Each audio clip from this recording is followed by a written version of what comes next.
Good morning to all of you. संधि प्रकरण के अंतर्गत हम लोग अब तक तीन दीर्घ गुण और यण स्वर संधि को हम पढ़ चुके हैं। पाठ्यक्रम के अनुसार, सिलेबस के अनुसार एक संधि और बचती है, वह है अयाद स्वर संधि। अयाद स्वर संधि के नियम को पहले हम देखेंगे। नियम: यदि ए ओ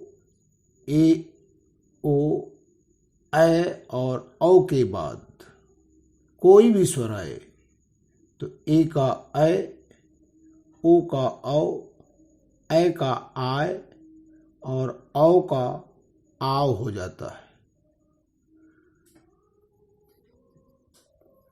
अर्थात जिस प्रकार से, उदाहरण, ने धन अनम नयनम। यहाँ हम देखते हैं ना पर ए की मात्रा है, अर्थात ए स्वर आया है, और दूसरी तरफ अ दूसरा स्वर है। तो नियम के अनुसार ए के बाद कोई भी स्वर आए तो ए का ऐ हो जाता है, तो ने का नय हो जाएगा। ने धन अनम नयनम। उसी प्रकार नियम कहता है ओ का औ हो जाता है, तो ओ धन, तो देखिए यहाँ एक उदाहरण है, पो धन अनह। तो यहाँ पर प पर ओ की मात्रा है, ओ स्वर है, और उसके बाद अ दूसरा स्वर आया है। तो नियमानुसार ओ के बाद कोई भी स्वर आए तो औ हो जाता है, तो यहाँ पो का पौ हो जाएगा, पवना। उसी प्रकार से ऐ का आय हो जाता है। उदाहरण जैसे नय धन इका। यहाँ पर नय ना पर ऐ की मात्रा है, अर्थात ऐ स्वर आया है, तो ऐ का नियमानुसार आय हो जाता है, तो नय का नाय हो जाएगा। और चूंकि ई स्वर है तो ई जो है, यहाँ पर ई की मात्रा लग जाएगी, तो हो जाएगा नायिका। उसी प्रकार से पाव धन अकह। अब पा पर औ की मात्रा है, औ स्वर है, उसके बाद दूसरा स्वर आ आया है। नियमानुसार औ के बाद कोई भी स्वर आता है तो औ का आव हो जाता है, तो यहाँ पर भी पाव का पाव और अका है तो पावकह। अब हम संधि विच्छेद करके देखते हैं। ये तो रहा आपका नियम, परीक्षा में संधि विच्छेद करने के लिए आता है। तो संधि विच्छेद करने के लिए हम विशेष रूप से ध्यान ये रखेंगे कि कहाँ से विच्छेद किया जाए। तो जहाँ पर ऐ का उच्चारण आता है, आय का उच्चारण आता है, आव का, आव का और आव का उच्चारण आता है, वहीं पर हम विच्छेद करेंगे। तो जैसे एक उदाहरण है शयनम। अब यहाँ हम देख रहे हैं कि ऐ का उच्चारण हो रहा सय, तो नियमानुसार हम क्या करेंगे, जो जहाँ पर ऐ का उच्चारण जिसके साथ आ रहा है उसी वर्ण पर हम ए की मात्रा लगा देंगे। अर्थात सय है तो सा पर ए की मात्रा लगा देंगे, से हो जाएगा। और चूंकि या पर कोई मात्रा नहीं है तो हम वहाँ पर अनम अर्थात अ लिख देंगे, तो हो जाएगा से धन अनम सहनम। उसी प्रकार से दूसरा उदाहरण है साइका।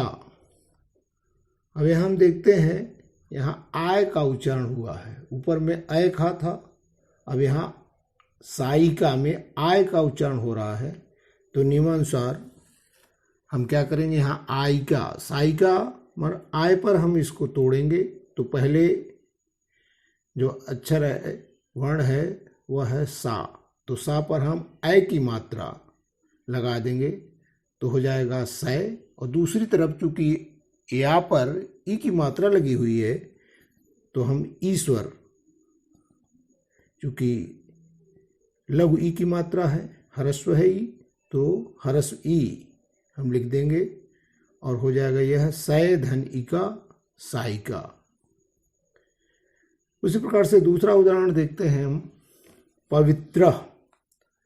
अब यहाँ हम देख रहे हैं अव का उच्चारण हो रहा है, पवित्र, पवि है, अविगा अर्थात अव का उच्चारण हो रहा है। तो नियमानुसार अव का जब उच्चारण हो तो हम उस प्रथम वर्ण पर ओ की मात्रा लगा देंगे, क्योंकि ओ का ही अव होता है।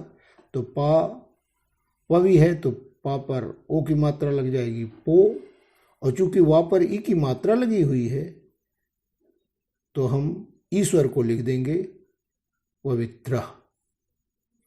तो हो जाएगा पो धन इत्र पवित्र। उसी प्रकार से नाविका, यहाँ आव का उच्चारण हो रहा है तो आव के लिए आओ अर्थात नाव है तो नाव, और चूंकि वहां पर ई की मात्रा लगी हुई है तो हम ईश्वर लिख देंगे। तो हो जाएगा एक तरफ नौ धन इका नाविका। इसी प्रकार से इसी नियम पर आधारित हमने गृह कार्य भी दे रखा है, जिसका वीडियो मैं आपके पास भेज दूंगा, और सभी लोग इस गृह कार्य को करके ग्रुप में ही डाउनलोड करके वापस जो है ग्रुप में जो है क्या नाम फोटो खींच करके भेज देंगे, जिससे ये समझा जा सके कि आपने कितना इस पाठ को पढ़ा, इस संधि को पढ़ा।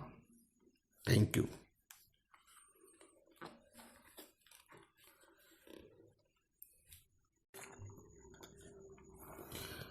Good morning to all of you. संधि प्रकरण के अंतर्गत हम लोग अब तक 3 संधियों, 3 दीर्घ, गुण और यण स्वर संधि को हम पढ़ चुके हैं। पाठ्यक्रम के अनुसार, सिलेबस के अनुसार एक संधि और बचती है, वह है अयाद स्वर संधि। अयाद स्वर संधि के नियम को पहले हम देखेंगे। नियम, यदि ए ओ ऐ और औ के बाद कोई भी स्वर आए तो ए का ऐ, ओ का औ, ऐ का आय और औ का आव हो जाता है।